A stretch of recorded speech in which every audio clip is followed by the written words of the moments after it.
Hartlike goeiemôre vriende, ons groet u in die wonderlike naam van ons dierbare Here Jesus Christus. Ons vertrou dat u elkeen 'n goeie nag se rus gehad het en dat u vars verkoop en nie opgestaan het, dat u ook kan sien vir hierdie nuwe dag. Dis die dag wat die Here gemaak het en ons kan daaroor juig en bly wees. En hoe kosbaar om te weet dat die Here vir ons sy wonderlike woord gegee het. Vanuit die blaaie van die Bybel leer ons die God van hemel en aarde ken, die skepper, die onderhouer van sy heelal, die een uit wie en deur wie en tot wie alle dinge geskape is. En ons dank die Here ook dat sy woord vir ons die lig vir ons pad en die lamp vir ons voet is. Nou vanmôre gaan ons aangaan met ons reeks aktuele boodskappe. Vanmôre gaan ons stil staan by die gedagte van, moet 'n mens vinnig wees om mense die hande op te lê? Nou vriende, as ons dink aan handoplegging, dan dink ons maar aan dit wat aan ons land aan die gang is, dit wat in die wêreld aan die gang is. As ons die TV aansit en ons gaan na die sogenaamde Christelike kanale toe, dan sien ons hoe vinnig mense die hande op ander lê. Hulle lê die hande op ander om kwansies die gees te ontvang, om gawes te ontvang, om genesing teweeg te bring. Party salf ander met olie, ander lê net die hande op, snaakse manifestasies vind plaas, en dit lyk amper vir ons of predikers 'n magiese krag het in die oplê van hande en dan die oordra van die gees of genesing of wat ook al ons op televisie sien. En in baie kerke, Pinksterkerke, charismatiese kerke, sogenaamde gereformeerde kerke wat vir ons lieg en sê hulle is gereformeerd, maar eintlik is hulle Pinkster in hulle verstaan van die skrif, en hulle doen van sekere dinge en eintlik lynreg teen dit wat die Here vir ons in sy woord opgeteken het. Nou vriende, as ek kyk na die tendens en ek sien hoe mense ander salf as apostels en as profete en genesings en ontvang van die Heilige Gees, maak dit my baie bekommerd. Want u sien, as ek die Bybel bestudeer, dan sê Paulus aan die jong leraar Timoteus, 1 Timoteus 5:22. Hy sê, Timoteus, moenie haastig iemand die hande oplê nie, en moet ook nie met die sondes van ander gemeenskap hê nie, hou jou rein. So iets is vandag fout in die kerk van die Here Jesus. Die Here sê aan die een kant, Paulus, onder leiding van die Heilige Gees, sê vir Timoteus, moenie haastig iemand die hande oplê nie. En vandag sien ons dat elke Janrap en sy maat wat tot die bediening toetree, lê vir ander die hande op, en hy neem homself of matig homself die gesag aan dat hy nou die Heilige Gees kan oordra, genesings kan oordra, mense vir die amp kan salf, en dat hierdie salwing of hierdie handoplegging nou een of ander magiese krag het wat oorgedra word sodat hierdie persoon suksesvol, gesond of vol van die Heilige Gees kan wees of 'n gawe kan ontvang. Die vraag is dit so? Moet ons vinnig die hande oplê? Wat sê die Bybel? En vriende, ek kies altyd kant by die Bybel. Ek kies nie kant by die tendens van ons tyd, ek kies nie kant by die norm van ons tyd, of wat die kerk van die Here doen nie. Die Bybel sê nie, elkeen wat vir my sê, Here, Here, sal ingaan in die koninkryk van my Vader nie. Baie sal in daardie dag sê, Here, Here, het ons nie in u naam geprofeteer, het ons nie in u naam duiwels uitgedryf, het ons nie in u naam groot kragte gedoen nie. En die Here sal sê, gaan weg, ek het jou nie geken nie. So u moet tog nie glo wat elke prediker sê nie, u moet tog nie dink dat ons as predikers een of ander trappie bo ander is, dat ons die mag en die autoriteit het om te salf en dan sekere goed oor te dra aan ander mense, asof ons die Here Jesus of apostels is nie. Wat moet ons doen, vriende? Kom ons begin by wat Paulus vir Timoteus sê, moenie haastig iemand die hande oplê nie. Daarom wees versigtig, wees baie versigtig, want die oomblik as ons links en regs die hande oplê, wil ons 'n boodskap uitdra wat nie autoriteit en waarde het nie. Want u sien, u en ek het nie mag en gesag om sekere goed oor te dra na ander nie. As ons kyk in die Bybel, dan sien ons dat die Here Jesus by tye, nie altyd nie, by tye mense die hande opgelê het. Ons dink aan die keer wat hy aan hierdie melaatse man dan ook genade en barmhartigheid bewys het deur vir hom aan hom te raak in sy melaatsheid of met sy melaatsheid, en die Here het hom genees en sy sonde vergewe. Ons dink aan kere waar die jong kindertjies na Jesus gebring was en hy het sy hand op hulle gelê en gesê, laat die kindertjies na my toe kom en verhinder hulle nie, want aan die sulkes behoort die koninkryk van die hemele.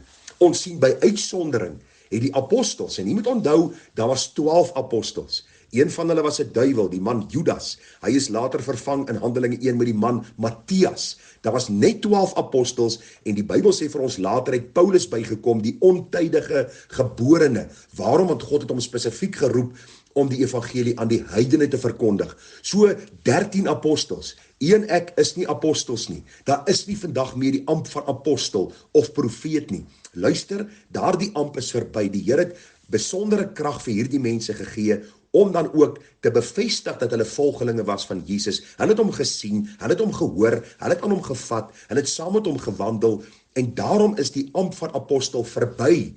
Daar is nie meer 'n ding soos 'n apostel nie. Ek hoor deesdae apostel Phil Wolverans, en ek hoor deesdae apostel Ad Boshoff, en ek hoor dis apostel Ray McCauley. Hulle is so min apostels, vriende, soos die man in die maane apostel is.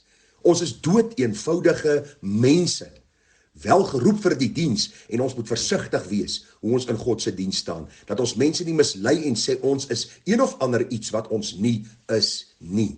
Kom ons kom by die punt. Van die apostels het by tye baie min die hande opgelê. Ons dink byvoorbeeld aan Handelinge 19 vers 4 tot 6, waar Paulus dan ook die Christen in Efese die hande opgelê het, en hulle die Heilige Gees ontvang, en jy moet die konteks raak sien. Die Christene in Jerusalem het die Heilige Gees ontvang, dit was Jode gewees. Later die heidene en later die Samaritane. En hierdie samebindende faktor was dat die Heilige Gees op presies dieselfde manier ontvang was. En daarom, vriende, het Paulus ook die hande opgelê op hierdie Christen in Efese om die Heilige Gees te ontvang. Dis die eerste en die laaste keer dat Paulus dit gedoen het. En daarom is belangrik om te sien dat handoplegging nie links en regs gedoen was vir almal nie. Ons sien later is Timoteus siek. En Paulus sê vir hom, drink bietjie wyn vir jou maag, vir jou aanhoudende ongesteldheid. Daar's nie olie uitgeruk, hy's nie gesalf nie, die duiwel is nie bestraf en die siekte genees nie. Ons gaan môre 'n bietjie praat oor, het die Here aan die kruis gesterf vir ons siekte. Maar kom ons kyk na die konteks.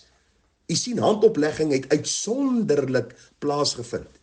En daarom is die gevaartekens groot vandag vir ons wat in die westerse wêreld lewe, as ons sien hoe mense links en regs die hande oplê. Jy moet onthou, vriende, dat handoplegging het altyd gepaard gegaan met autoriteit.